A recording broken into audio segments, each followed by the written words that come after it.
नमस्कार, express news Bharat देख रहे हैं आप। मैं हूं आपके साथ सुरभि। रुक करते हैं बड़ी खबर की ओर। बड़ी खबर उत्तर प्रदेश से है, जहां गोंडा से इस वक्त की एक दर्दनाक खबर सामने आ रही है, जहां एक पति ने अपनी पत्नी की बेरहमी से हत्या कर दी है, वो भी महज 5 साल के बेटे के सामने। बताया ये भी जा रहा है कि दोनों ने 8 साल पहले लव मैरिज की थी, लेकिन अब रिश्ता खून से खत्म हो रहा है। पति ने हथौड़े से वार कर पत्नी की जान ले ली है और फरार हो गया है। इसी मामले पर अब हमारे साथ हमारे संवाददाता भूपेंद्र द्विवेदी जुड़ रहे हैं, जिनसे हम जानने का प्रयास करेंगे कि आखिर अभी किस तरह के वहां पर हालात बने हुए हैं, क्या कुछ अपडेट है। अब इस खबर पर अपडेट के साथ मेरे साथ जुड़ रहे हैं संवाददाता भूपेंद्र द्विवेदी।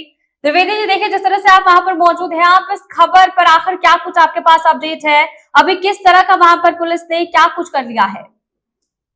जी सुरभि, बताना चाहूंगा कि मामला नवाबगंज थाना के कोलमपुर बाजार का है, जहां ग्रामीण बैंक के बगल में रहने वाला गुनी राम गुप्ता, जिसने 8 वर्ष पहले आरती नाम की लड़की से, जो वजीरगंज के मधवापुर गांव की रहने वाली थी, उससे लव मैरिज किया था। लव मैरिज के बाद में क्योंकि कहीं ना कहीं वो नशेड़ी टाइप का लड़का था और आए दिन घर में घरेलू विवाद जैसी स्थिति बनी रहती थी, जिसको लेकर कल रात में जब दोनों में विवाद होता है तो हथौड़े से, बताया जा रहा है कि हथौड़े से मारकर उसने आरती को घायल कर दिया और एक कमरे में बंद कर दिया। क्योंकि सुबह होने पर जब वो अपने बेटे 5 वर्षीय जो उसका बच्चा होता है कान्हा, उसको ले जाता है अपने ससुराल छोड़ता है, और ससुराल पहुंचने पर वो अपने मामा से बताता है कि रात में पापा और मम्मी के मध्य विवाद हुआ, जिस विवाद में पापा ने मम्मी को हथौड़े से मारकर घायल कर दिया, काफी चोट आई उनको, और एक कमरे में बंद कर दिया है जहां वो घायल पड़ी हुई है। तो खून, ऐसी स्थिति में जब परिजन यहाँ से मायके वाले जाकर वहां पहुंचते हैं, अपनी बहन की स्थिति देखते हैं, तो ये देखकर वो पुलिस को सूचना देते हैं, क्योंकि वहां पर डेड बॉडी पूरी तरह से खून से लथपथ पड़ी हुई थी। सूचना पर पुलिस, जहाँ स्थानीय थाने की पुलिस पहुंच जाती है, थाना अध्यक्ष के साथ ही पुलिस के उच्च अधिकारी भी, जहाँ अपर पुलिस अधीक्षक और पुलिस क्षेत्र अधिकारी, ये सब भी मौके पर पहुंचते हैं। वहां पहुंचकर जहां मौके का मुआयना करते हैं, देखते हैं, 100 का पंचनामा कर 100 को जो है पोस्टमार्टम के लिए भिजवाते हैं।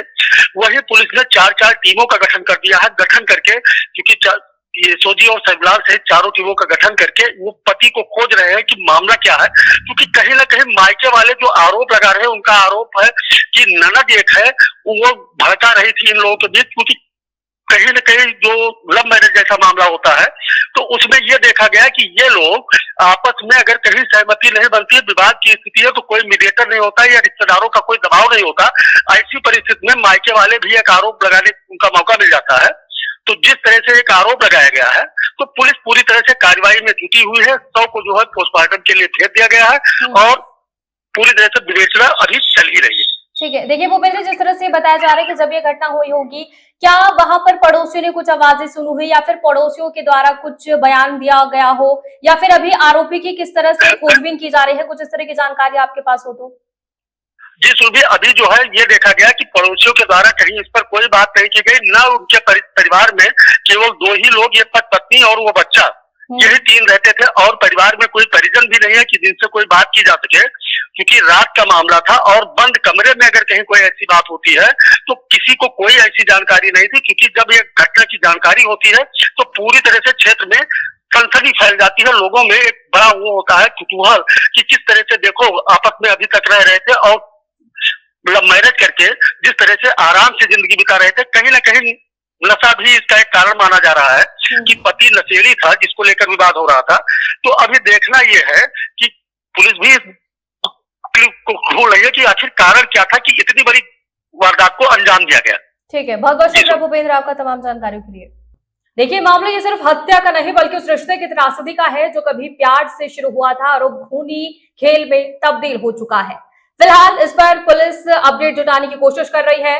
पुलिस आरोपी की तलाश में है, लेकिन इस वारदात ने पूरे इलाके को हिलाकर रख दिया है। आगे के हर अपडेट के लिए हम आप तक पहुंचाते रहेंगे। तब तक के लिए बने रहिए एक्सप्रेस न्यूज भारत पर।